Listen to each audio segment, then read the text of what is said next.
everybody, today I've got Matchbox Mainline Mix 6 to take a look at. This might be interesting. Yes, we are behind, but this set did not really show up at all. Very few people were able to find it in the stores. I don't know what happened. It seems like it was super underproduced. Maybe we're going to see them start showing up now because of stocking reasons. I don't know. But this set's been quite hard to find, and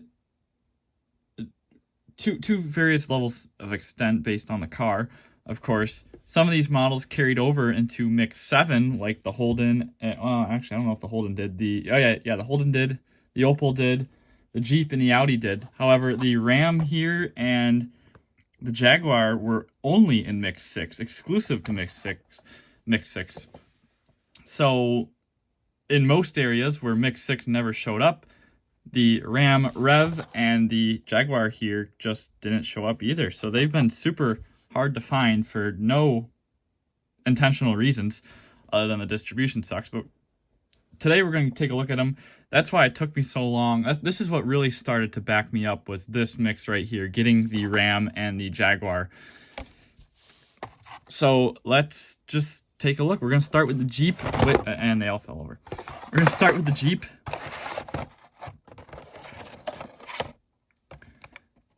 Here, make that look nicer. It's the Jeep Cherokee Trailhawk in this kind of like pastel baby blue. I don't recall seeing a real one in this color, but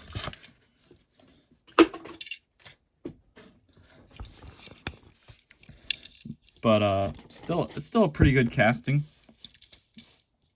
I've driven a few of these. They're completely garbage vehicles, but you can make a cool Matchbox. The molding for this front bumper is absolutely terrible. Look at that. I don't know what's going on there. You got nice headlight details. The Jeep grills. I don't know why the center part of the grill is not detailed. Jeep emblem on the top of the hood there. These had aluminum hoods, and they're not the greatest quality of aluminum. This car is not the greatest quality of vehicle. Taillights looking good. Jeep emblem is extremely off-centered for some odd reason. I'm assuming that's supposed to be the backup camera. It's a pretty big backup camera. And then you got Trailhawk, the 4x4 logo. Pretty cool release. I would have liked to see like the little black trim piece on, or the black sticker on the hood, which some of them had. But that's that.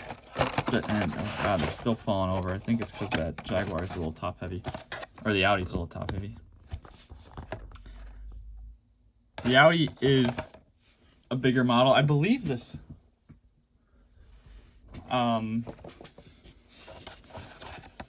Yeah, I believe this one also carried over into Mix 7. I thought somebody was at the house. That's why I'm kind of delayed there. Very nice release. It's silver with the red interior, which I believe is you can spec the real ones with a red interior, although I don't see that very often. Headlights look good. TTRS on the front grille. Lower grills are done. I always like the way they do the details on the TTRS here with the like flat finish on the grills. Makes them stand out a little more. I like it. And they do have very good and very crisp taillight details as well, with the reflector that goes across the back there. You do have Audi logo there. It's a little hidden in the color, and TTRS emblems. Even the little trim on the back here is painted, except it's a little off-centered. Very nice casting, very well done. It was awesome when it came out, and I love that we're still getting pretty much a release every year, which is nice, and not many castings get that. Especially one that old. That one's approaching 5 years, 6 years old now, isn't it? It's been around for a while. What's the copyright say? 2020, yeah, so it probably came out, I think it was a 2020 new model, maybe a 19 new model. Next up, we have the Jaguar XJ6C. This is a fabulous release, and of course, it was super hard to find. The debut release was kind of disappointing.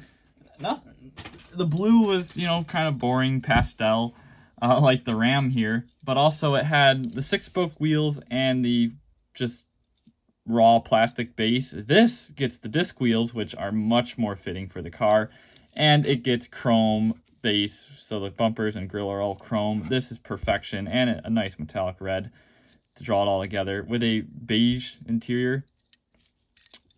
Love it. Love it. Kind of, well, it's kind of brown. Do get really nice headlights here. That's it. The grille's all chrome. Bumpers are all chrome. And then you do get very nice taillights here with Jaguar across the back there. XJ6C. Your reflectors. Your chrome trim on the lift gate. Or the boot lid. This is a hardtop coupe, so no B-pillar in the center there. Absolutely love this one. This is a very well-proportioned casting, and it's nice to see a release that shows off the casting in good light. Well, unfortunately, I got like a little scuff on the roof from the packaging. Next up, the Holden Commodore SSV. This is the third release of the Holden Commodore. Debuted in an Australian police livery. Then it had a recolor last year in orange, and now we get a recolor in just straight black, going for the full SS look. Because, of course, in North America, this was sold as the Chevy SS. And the Pontiac G8? G6? G8. I always confuse them. My dad had an older G6, but that doesn't help me remember the difference. But nice metallic black on this one. Headlight details are done well. SSV, the Holden badge on the front grille. Taillights, and then the SSV on the back there. Pretty much identical to a Chevy SS. You have to do a little bit of modifications if you want to make a Caprice out of it, because they were the same platform, but slightly different vehicles in terms of the bodies and the powertrain, but they were same platform. And, of course, the Pontiac variants as well. Love this thing. I like how they do some very, you know, strictly European vehicles. They don't do that much for America unless it's a truck. They do a lot of, like, the American trucks. But even the Jeep here, these were sold in Europe. Like, they're not that obscure of a vehicle to Europeans, and they're definitely very normalized here in the United States. But I'd like to see some weird American vehicles. Get like a Buick Rainer or a Rendezvous. That'd be fun. Cars, well, actually, Europe did get the Rendezvous.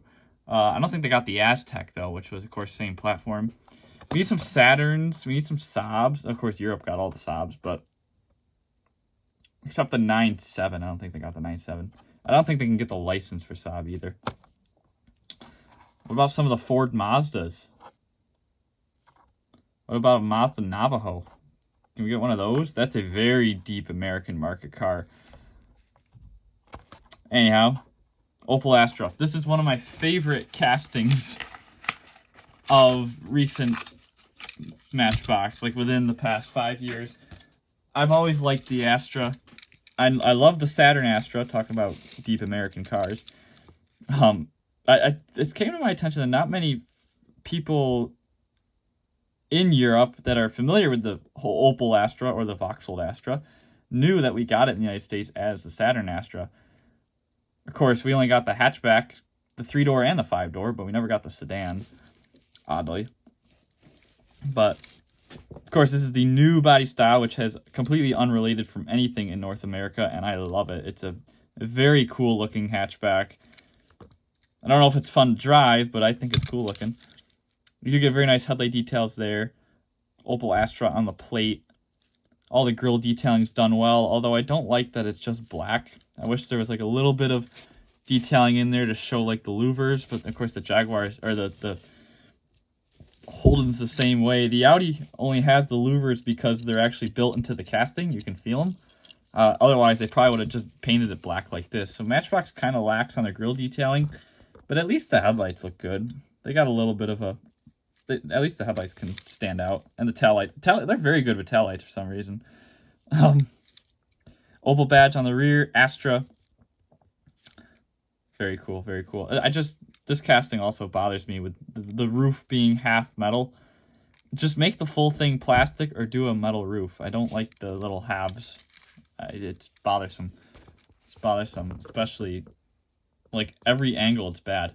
But yeah, there is the Astra. I love that thing. Otherwise, from the roof down, if you ignore the roof, the sculpt of the body is very nice, and that's why I love it. The wheels fit it very nicely. But now let's talk about the Ram REV, which, well, what should we do? Talk about the casting? Well, it is a new model for 2025, completely unrelated to the previous Ram castings from Matchbox, because the REV is the EV, or at least it was, because it's now been canceled. The Dodge Ram REV, as of the end of 2025, I'm filming this in November, the actual Ram REV has been canceled. And they're going through with the Ram Charger, which I don't know if anybody's heard about the Ram Charger, but the Ram Charger pretty much works like a diesel train. It runs on electricity, but it uses the motor to charge the battery. The motor itself does not drive the wheels. The diesel engine does not drive the wheels. It just charges the battery to drive the wheels. And that's essentially what they're doing with the Ram Charger. And they renamed the Ram Charger to the REV. So currently at this point, this is inaccurate because the REV no longer exists. They changed the name of this vehicle to the Ram Charger. And I wonder if Matchbox will change the name to follow. Or no, sorry. The Ram Charger name is gone. The full electric REV no longer exists. It's going to be the gas and electric. I guess you can call it hybrid, even though the gas engine doesn't actually drive the wheels. So the REV has not changed names, but changed ideals. So this car is a little obsolete. Matchbox kind of jumped the gun on this one. You got to be careful with Stellantis because they change their mind like by the hour. So, but I did see this truck in person in New York City Auto Show. Pretty cool, and I like that they followed in the Ford Lightning's footsteps, and I kind of figured Dodge would do this because Dodge is very conservative. Like they want to change as least as possible. Actually, Chrysler as a whole, they want to change at least as possible, and a lot of the times doesn't really help out with them. They have a lot of issues, but they don't want to get rid of their iconic vehicles, and they kept this one pretty true to the actual Ram, as Ford did with the Lightning. Now you bring in Chevy, and the Silverado EV looks nothing like the actual Silverado, and I feel like that's going to be a downfall for it. Though on the other hand, it doesn't look anything like a Silverado, and people might like that to differentiate themselves from Silverado owners for some reason. I don't know. I think the Silverado EV is hideous. I love the Lightning, and I do actually like the Ram here. But the lights are pretty cool on the Ram because it's not like a full light bar. But yeah, I guess we won't be seeing this vehicle on the roads unless they somehow bring it back. But they've already canceled it, which it wasn't even set for sales anyway, so it's not like they hurted anybody canceling it. But it took them 3 years to get the Wagoneer S to market. Could you imagine how long it would take them to get this thing out? Oh boy. The headlights look good. You got the brand new Ram logo on the grille there. You do get the lower trim here, which is part of the interior, just on the wheel flares, which I think is stupid because, yes, these did have color match wheel flares, but you could get painted ones, black painted ones, which I think would look a little bit better because the color match does not work with the blue. Those are like purple compared to the blue. I do love the taillights on this one too. Now, they do kind of look like the Lightning taillights just a little bit, but I still kind of like the look of it. You got the new Ram logo on the back there, 4x4. Yeah, pretty cool truck. So I wonder, I mean, this casting being as hard to find as it was had nothing to do with the actual vehicle being canceled. It was just terrible Matchbox distribution, and it just happened to be a weird coincidence. But I wonder what Matchbox is going to do with this casting now. Are they just going to keep releasing it as the REV, as if the REV still exists, or are they gonna retool it to be the Ram Charger? I don't know if the Ram Charger actually looks any different. I figure it's gonna have two ports in it though, one for the electric and one for the gas. because I think you can still charge the electric battery on its own and just have the gas engine as a backup. I think International is doing that. Well, actually not International, but Scout, the continuation of the International Scout. The new Scout electric trucks are the same way. They're going to have a gas engine, but they're going to be full electric power for the vehicle. So I don't know how that's going to completely work, but I guess we'll see. Maybe the Ram Charger renamed to Rev will be canceled anyway. I want to be surprised, but they're kind of gives be a nice time capsule in a few years to show where the auto industry was and where Matchbox thought it was going. And it's pretty nice to see that the only casting here that isn't electric vehicle is the new model. The Astra, I believe, is the gasoline version. Well, no, according to the base, it's the EV. That's the battery. It could be a hybrid. I don't see an exhaust, though. They do make them gas, hybrid, and electric, the Astras, I do believe. So I feel like, I guess the Matchbox casting is a full electric, but I still like the casting. But there you go. That is Mix 6 Matchbox of 2025. I'll see you all on the next one. Take care, everybody. Bye for now.